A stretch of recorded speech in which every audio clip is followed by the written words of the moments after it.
അഞ്ചാമത്തെ പ്രധാന സ്റ്റെപ്പ് ഒരു കയറ്റുമതി വ്യാപാരം തുടങ്ങുന്നതിന് മുമ്പ് ചെയ്യേണ്ടത് എന്താണെന്ന് ചോദിച്ചാൽ അത് മാർക്കറ്റിങ്ങും മറ്റ് തന്ത്രപരമായിട്ടുള്ള കാര്യങ്ങളുമാണ്. മാർക്കറ്റിംഗ് എന്ന് പറയുമ്പോൾ നമ്മൾ പലരും സെയിൽസും മാർക്കറ്റിങ്ങും ഒന്നാണെന്നുള്ള രീതിയിൽ ചിന്തിക്കാറുണ്ട്. ശരിക്കും അങ്ങനെയല്ല. മാർക്കറ്റിംഗ് എന്ന് പറഞ്ഞാൽ നമ്മൾ ലീഡ് ജനറേഷൻ വരെ മാത്രമേ മാർക്കറ്റിംഗുകാർക്ക് ജോലിയുള്ളൂ. നമ്മുടെ ഉൽപ്പന്നത്തിനെ രസകരമായിട്ട് അവതരിപ്പിക്കുക, അതിന് വേണ്ടിയിട്ടുള്ള പ്രൊമോഷൻസ് ഉണ്ടാക്കുക, അഡ്വർടൈസ്മെന്റ്സ് ഉണ്ടാക്കുക, അങ്ങനെയുള്ള കാര്യങ്ങളെല്ലാം ചെയ്തുകൊണ്ട് ഈ പ്രോഡക്റ്റിനെ മാർക്കറ്റിൽ എത്തിച്ച് വിജയകരമായിട്ട് അതിൻ്റെതായിട്ടുള്ള ഒരു രീതിയിലുള്ള ഒരു ഡിമാൻഡ് ക്രിയേറ്റ് ചെയ്യുന്ന തരത്തിൽ നമുക്ക് ഡിജിറ്റൽ മാർക്കറ്റിംഗ് ഉണ്ട്, ബാക്കിയുള്ള കാര്യങ്ങളുണ്ട്. ഇങ്ങനെയുള്ള കാര്യങ്ങളിൽ നമ്മൾ കച്ചവടക്കാർ അല്ലെങ്കിൽ കയറ്റുമതിക്കാർ ശ്രദ്ധിക്കേണ്ട ചില കാര്യങ്ങൾ ഇതിനോടൊപ്പമുണ്ട്. അത് എന്താണെന്ന് പറഞ്ഞാൽ, ഇപ്പോൾ ഫോർ എക്സാമ്പിൾ നമ്മളിപ്പോൾ കേരളത്തിൽ നിന്നും എക്സ്പോർട്ട് ചെയ്യുന്ന ഒരു എക്സ്പോർട്ടർ ഇവിടെ ഉള്ള എന്തെങ്കിലും ഒരു പ്രോഡക്റ്റിനെ കുറിച്ചുള്ള രീതിയിൽ നമ്മൾ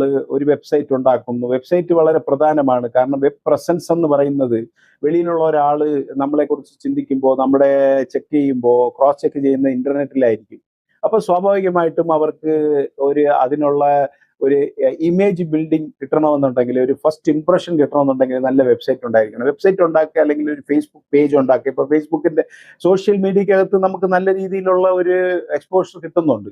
ഫേസ്ബുക്ക് പേജ് ഉണ്ടാക്കി ആ ഫേസ്ബുക്ക് പേജ് നമ്മൾ പ്രൊമോട്ട് ചെയ്യുന്നു. ഫേസ്ബുക്ക് പേജിൽ നമ്മുടെ പ്രധാനമായിട്ടും നമ്മുടെ പ്രോഡക്റ്റിന്റെ USP എന്താണ്, ഇതിന്റെ പ്രത്യേകതകൾ എന്തൊക്കെയാണ്, ഏത് തരത്തിലുള്ള ക്വാളിറ്റിയാണ് നമ്മൾ മെയിൻറ്റെയിൻ ചെയ്യുന്നത്, ബാക്കിയുള്ള കാര്യങ്ങളെല്ലാം അതിൻ്റെ അകത്ത് ഉണ്ടായിട്ട് അതിൻ്റെ അകത്ത് ആഡ് ചെയ്തിട്ട് ഇത് നമ്മൾ പ്രൊമോട്ട് ചെയ്യാൻ പോകുമ്പോഴേ ഇതിൻ്റെ അകത്ത് ഇടുന്ന ഒരു പോസ്റ്റ് ഒരു വീഡിയോ ആണെന്ന് വയ്ക്കൂ. നല്ല രീതിയിൽ നമ്മളൊരു വീഡിയോ ഉണ്ടാക്കുന്നു, ഇന്ന പ്രത്യേകതകൾ നമുക്കുണ്ട്, അതുകൊണ്ട് നമുക്ക് ദുബൈയിൽ ദൈറ എന്ന് പറയുന്ന ഒരു സ്ഥലത്ത് മാത്രം നമുക്ക് ഫോക്കസ് ചെയ്തിട്ട് നമുക്ക് ഫേസ്ബുക്കിലൂടെ ആഡ്സ് റൺ ചെയ്യാൻ പറ്റും. അപ്പൊ അവിടെ 10,000 പേർക്ക് കാണാൻ വേണ്ടിയിട്ട് ശരി 1000 രൂപ 500 രൂപ അങ്ങനെയുള്ള രീതിയിൽ അപ്പൊ അവിടെ നിന്ന് നമുക്ക് റെസ്പോൺസുകൾ വരാൻ തുടങ്ങും. ആ തരത്തിലുള്ള പ്രവർത്തനങ്ങൾക്ക് നമുക്ക് മാർക്കറ്റിങ്ങിന്റെ ഭാഗമായിട്ടുള്ള പ്രവർത്തനങ്ങൾ ചെയ്യേണ്ടതാണ്.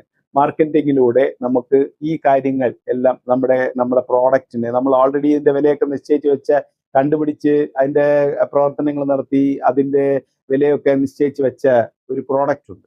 ആ പ്രോഡക്റ്റിനെ എങ്ങനെയാണ് മാർക്കറ്റിൽ പ്രസന്റ് ചെയ്യുന്നത്, മറ്റുള്ളവരെ ആകർഷിക്കുന്നത്, എങ്ങനെയാണ് ലീഡ്സ് ഉണ്ടാക്കുന്നത്, ഡിമാൻഡ് ക്രിയേറ്റ് ചെയ്യുന്നത് എന്നുള്ളതാണ് മാർക്കറ്റിംഗ് ഒരു പ്രധാന കടമ്പയാണ്, പ്രധാനമായിട്ട് ചെയ്തു തീർക്കേണ്ട ഒരു സ്റ്റെപ്പാണ്.